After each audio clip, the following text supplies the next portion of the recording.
할렐루야, 성경 통독 246일째입니다. 오늘은 요한복음 1장에서 4장까지 살펴보도록 하겠습니다. 요한복음은 보통 사복음서다 그렇게 불려졌습니다. 마태복음, 마가복음, 누가복음은 공관복음으로서 장소와 시간의 배열이 일정합니다. 그런데 요한복음은 좀 더 특색이 있죠. 또 내용도 마태복음, 마가복음, 누가복음은 서로 겹치는 그런 내용이 많은데 요한복음은 새로운 그런 내용이 많습니다. 기록 연대도 다르죠. 마태복음, 마가복음, 누가복음은 기록 연대가 비슷한데 요한복음은 그보다 약 30년 뒤에 쓰여졌습니다. 그래서 AD 90년에서 한 100년 사이에 쓰여졌죠. 그러니까 사도 요한은 공관복음이 쓰여진 줄 다 알았습니다. 아마 그것도 다 읽어봤을 것입니다. 그리고 나서 내가 예수님을 가장 잘 아는 그런 제자로서 특별한 그런 복음을 전해줘야지. 그렇게 하면서 요한복음을 기록을 한 것입니다.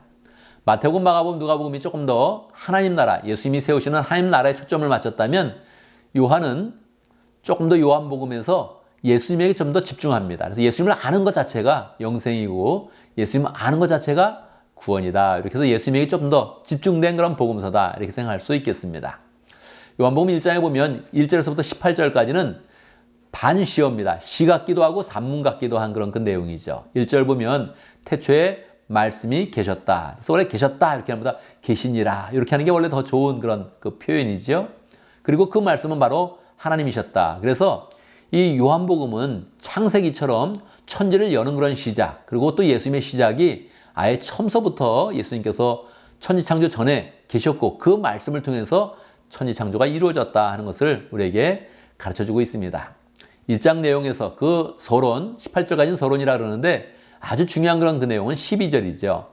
그가 맞아들인 사람들, 곧 그 이름을 믿는 사람들에게는 하나님의 자녀가 되는 권세를 주셨으니 13절 이는 혈통으로나 육정으로나 사람의 뜻으로 나지 아니하고 오직 하나님에게서 났다. 그렇게 이야기하죠. 이 내용은 우리가 하나님의 자녀가 되는 그런 과정을 이야기하는데 두 가지가 합해져 있습니다. 사람은 믿어야 되고 또 실제로 하나님 편에서 보면 하나님이 나신 것이다. 그래서 사람 편과 하나님 편이 잘 조화를 이루면서 믿음이 무엇인지를 정확히 보여주고 우리가 어떻게 하나님의 그런 백성이 되는지를 잘 나타내주고 있습니다. 14절의 말씀도 굉장히 웅장한 그런 그 말씀이죠. 말씀이 분명히 하나님이라고 이야기했는데 말씀이 육신이 되어 우리 가운데 계셨다. 그렇게 이야기를 하고 있습니다. 19절에 보면 세례 요한에 대한 그런 그 내용이 나오는데 이 공관복음에서는 예수님이 세례 요한에게 세례 받으신 것을 강조하잖아요. 그런데 요한은 처음서부터 이 말씀이 하나님이시다. 예수님이 하나님이시라는 걸 강조하니까 굳이 세례 받은 그런 내용을 기록하지는 않습니다. 그런데 뭐 내용을 보면 예수님이 세례 받으셨구나 하는 것을 짐작할 수는 있지만 그 세례 받는 장면을 묘사하지는 않습니다. 도리어 세례 요한이 예수님에 대해서 증거하는 그런 모습이 더 많이 나타나죠. 보시오, 세상죄를 지고 하는 하나님의 어린 양입니다. 예수님 보자마자 세례 요한은 성령의 인도함을 받아서 그렇게 증거를 하는 것입니다. 1장 후반부에 보면 요한과 안드레가 먼저 세례 요한을 따라가다가 예수님을 따라가는 그런 예수님의 제자가 되는 그런 그 과정이 기록되어져 있고 또 안드레 소개를 통해서 이제 시몬이 예수님을 만나죠. 그때 예수님으로부터 이제 내가 게바라 또 믿음의 그런 반석이 될 것이다 하는 것을 이제 새로운 그런 이름을 이제 받게 됩니다. 그런데 누가복음에 보면 아마 베드로가 처음에 예수님을 한번 보고 나서 예수님을 따르지 않다가 예수님이 찾아오셔서 결국 베드로가 예수님의 제자가 된 것으로 보입니다. 거기에 또 나다나엘이 예수님의 제자가 되는 그런 그 내용이 나오는데 나다나엘은 바돌로메의 그런 다른 이름이다. 이렇게 생각하면서 읽어보면 되겠습니다. 2장에 보면 가나의 혼인잔치가 나오죠. 이게 예수님이 행하신 첫 번째 표적인데 왜 가나의 혼인잔치에서 첫 번째 표적을 행했을까요? 이것은 우리에게 기쁨을 주고 특별히 포도주가 바로 예수님의 피를 상징하기 때문에 그렇습니다. 예수님은 처음서부터 예수님의 그런 구속의 사역을 정확하게 보여주면서 그 삶을, 그 사역들을 행하신 것입니다. 3장에 보면 니고데모를 만나는 그런 그 내용이 나오죠. 니고데모는 바리새인이고 관원이었습니다.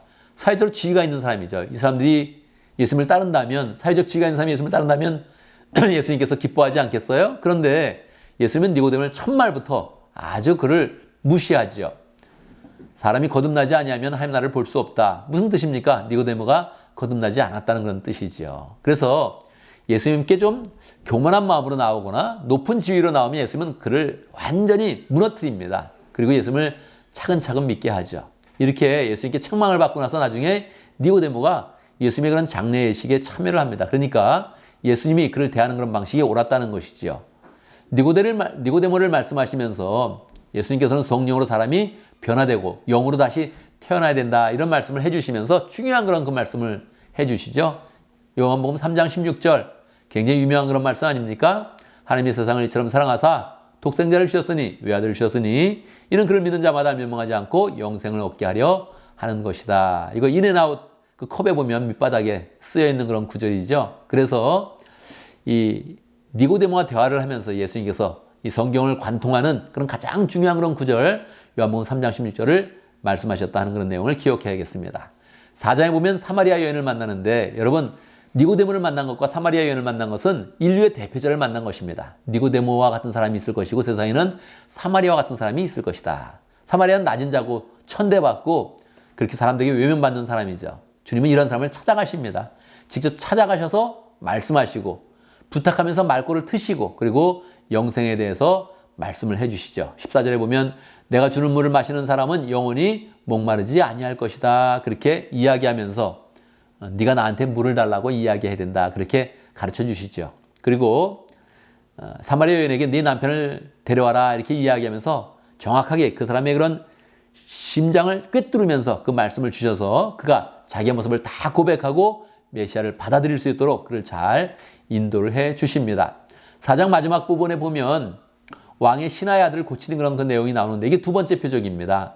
이게 표적 중에서 가장 대표적인 그런 표적이라는 것을 기억을 해야 됩니다. 왜냐하면 왕의 그런 신하가 자기 아들을 낳게 하면서, 예수님의 말씀에 의지해서 낳게 하면서 그가 보지 않고 믿는 그런 믿음을 가졌던 것입니다. 그가 아들을 보지 않고 그냥 예수님 말씀만 믿고 돌아가서 아들이 낳은 것을 확인하게 되죠. 그 열매도 좋습니다.